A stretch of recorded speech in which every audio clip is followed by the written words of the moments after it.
I've been really busy to start the year, so it's been really good that it's been really slow in the MMO news space.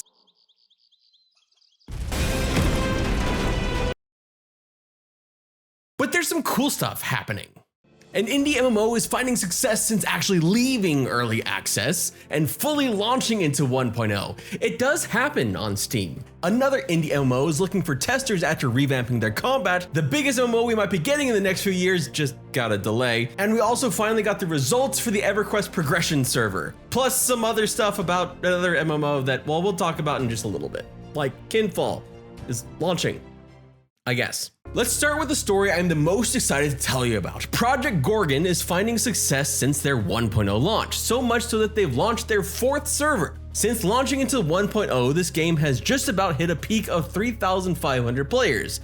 To put that in perspective, its highest peak before that was right before its EA launch on Steam back in 2018, of 677 players. It's hit the top 400 in the top sellers, and it has a fantastic 86% positive rating on Steam with over 3,000 reviews across all languages. I need to play this damn MMO, and I promise you I will. I have plans to play this MMO within the next month, so I guess like March. I plan to play this MMO before the end of March, and I'll stream it too. After all, this MMO has a skill in dying, a skill that you can level up by dying more. I don't think there is any MMO that has a skill more tailored for my talents than this. So I just have to do it because I will finally be good at something and my parents will be proud of me. Maybe. The next game that we're going to talk about, though, I have no plans to play. But you might. The Quinfall is launching. The MMO that's hook was kind of everything, with a laundry list of features and the big bold claim that it was the largest MMO ever made. Specifically, the largest landmass, the largest world, appears to have launched. It left early access and went into 1.0 with a full wipe and cash shop refunds on February 6th, 2026, with a promise of continued development. I remain pretty damn skeptical given the immensely negative experience I personally had with the game, finding it largely soulless and just a collection of assets and systems thrown together. But if you had fun with it, more power to you. And it outlasted Ashes of Creation. So that's a thing that happened. Not exactly something that I would have expected a year ago or 30 days ago. This is a weird timeline that we're in, but that's where we are. The Quinfall is now officially in 1.0. Now let's talk about another one that we're not going to be getting this year. You probably could have guessed that this was going to happen. Chrono Odyssey has been delayed into 2027. And it's probably for the best, given the massive laundry list of changes that they wanted to get in for the game after the at best mixed at worst probably broadly negative reaction to their beta test in 2025. From the recent financial releases from Kakao, we found out 2 of their most anticipated titles have had delays. First, Chrono Odyssey, the action combat MMO that merges cosmic horror and fantasy into a shiny package, or at least one that we hope will be a shiny package that matches up to their trailers, has now slipped into Q1 of 2027. Chrono Odyssey was originally planned to launch in 2025, but this may be a sign that they really are taking this game seriously instead of just shoving it out there for a quick buck. At least that's my hope, because it's one of the few action MMOs with next-gen graphic potential that I have out there on my list that it could actually be good with the mass executions we had of MMOs last year of several different titles. I just really want this game to be good, because it seems like a lot of the games that did get killed off were those action combat MMOs. I feel bad for the people that really liked games like New World, for example, and will be losing that home in 2027. So maybe they'll be able to sashay right into Chrono Odyssey as New World closes its doors. The other anticipated title is the smaller online action RPG Archeage Chronicles, and it's holding fast at least for now to Q4 2026, slipping from Q3 2026. Archeage Chronicles was originally revealed back in 2022 as a straight-up MMORPG sequel in 2022 as Archeage 2, but was reworked into what they're calling an online action RPG. renaming it Archeage Chronicles. It looks gorgeous, but it's going to be a pretty big departure from its predecessor, not just because it's dropping a lot of the MMO trappings, but also because it's going to be focusing much more on PvE instead of large-scale PvP. Any PvP is going to be opt-in and much smaller scale. For both of these games, the delays are just a single quarter. Chrono Odyssey was originally going to be Q4 of 2026, and it just slipped into Q1 of 2027, and Archeage Chronicles was going to be Q3, and now it's Q4 of 2026. So it's not a huge delay, but still a delay nonetheless. Oddly enough, that will put Chrono Odyssey in direct competition with our next MMO that does plan to launch in 2027, an indie MMO called Eternal Tombs, which actually wants you to test it, and it's not asking for any kind of money. The long dormant indie MMO Eternal Tombs, the live event focused MMORPG that used to be called War of Ragnaroks, has resurfaced with a call for testers with a very blunt and honest admission saying, quote, "We need your help over the coming year to test our game. We're not charging for any pre-alpha packs, access, etc. It's all completely free as we just want to build the best game possible and do our best at helping bring back hope to the most amazing genre in gaming. So we need testers to do this." They continued, "If you're one of the few people who've helped us test before, please give it another shot. We've overhauled the entire combat system over the last year, along with animation, systems, performance, and many other areas. We got a ton of people who just wrote the game off because we were still in early development and refining our systems.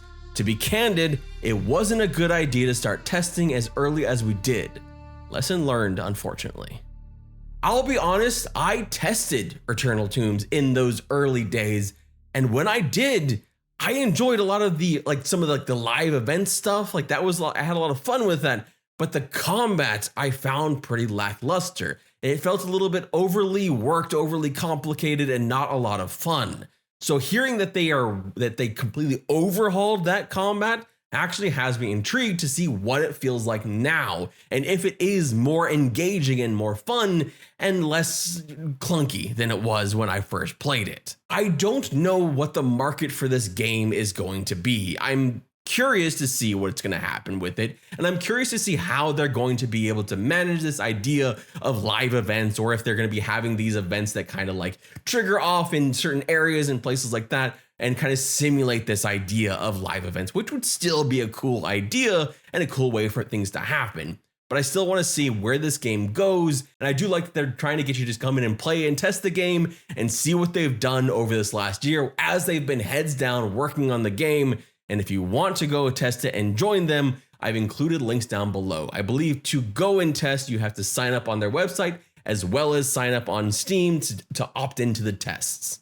For a little tidbit here, if you're a fan of Everquest, this game was inspired by Everquest. So there is some ties to the genre. There is some inspiration there. Not that it plays like Everquest, just that it was inspired by some of those classic MMOs. But let's go ahead and talk about Everquest and their progression servers, because we now know what the progression server in May is going to look like.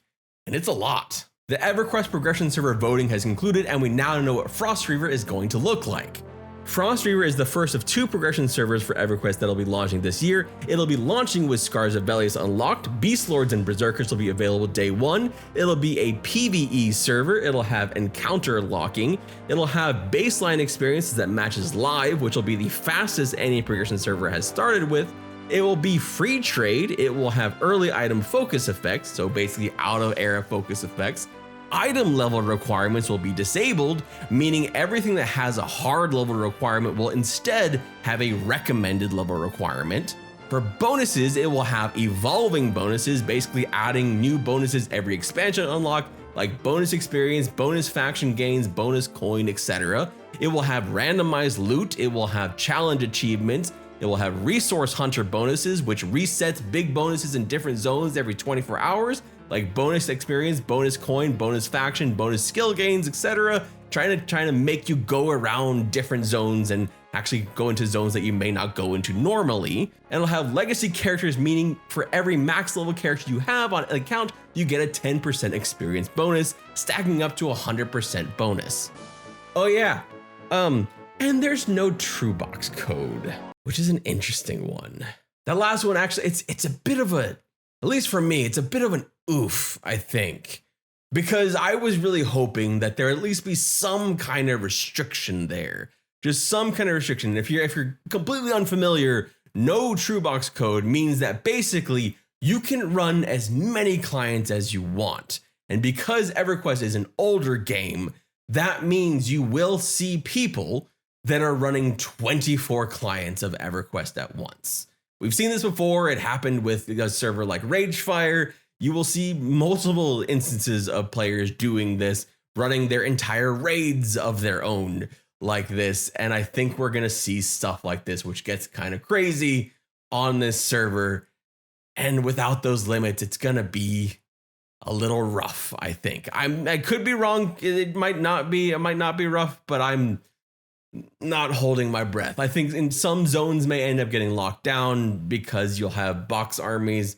But at the very least, because it is post Ragefire, you do have raids that are going to be able to be instants. You have pick zones, so you'll be able to hop into new zones when zones are over full. So who knows, maybe some of those issues might be mitigated because of the way things are. And because there is encounter locking on the server, that also means that does potentially maybe limit some of the extra bonus of having all of those characters, because that does mean that you can't DPS race someone that way, because all it is who gets the hit first versus who has the bigger EP, you know? So we'll see. It's going to be an interesting one, but that, at least for me, put a little bit of a damper on this server. Now, I personally will go ahead and still try this server because it just sounds like it's going to be fun anyway, even with that potential, downfall.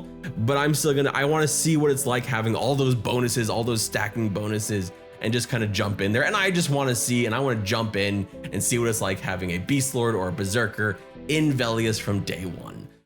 But on the subject of Everquest, I want to kind of like pause and take a breath here, because the next thing I want to talk about isn't news related. It's news, but it's not like gaming news. It's not MMO news. It is Everquest news, but it's not like the kind of news that you're used to on this. So if you're just here for regular MMO news, this is where the cutoff of this video will be, because the next news is sad news.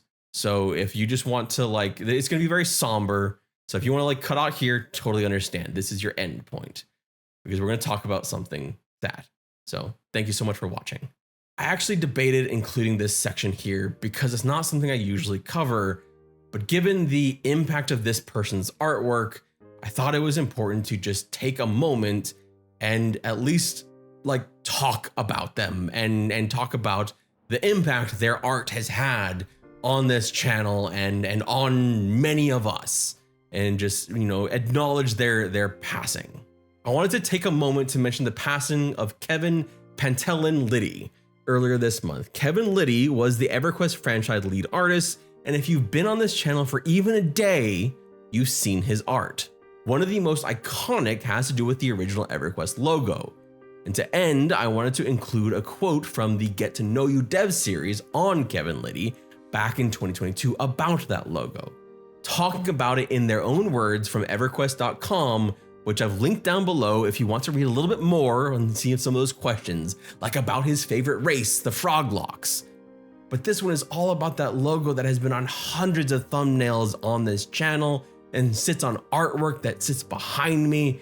And I just wanted to, in his own words, leave you with a quote from someone that has indirectly had a lot of impact on this channel, and for many of us that played Everquest year in and year out, and just every time we saw that splash screen, every time we pulled up all the different art in the game, and it's just, just kind of a somber thing, and just wanted to share this.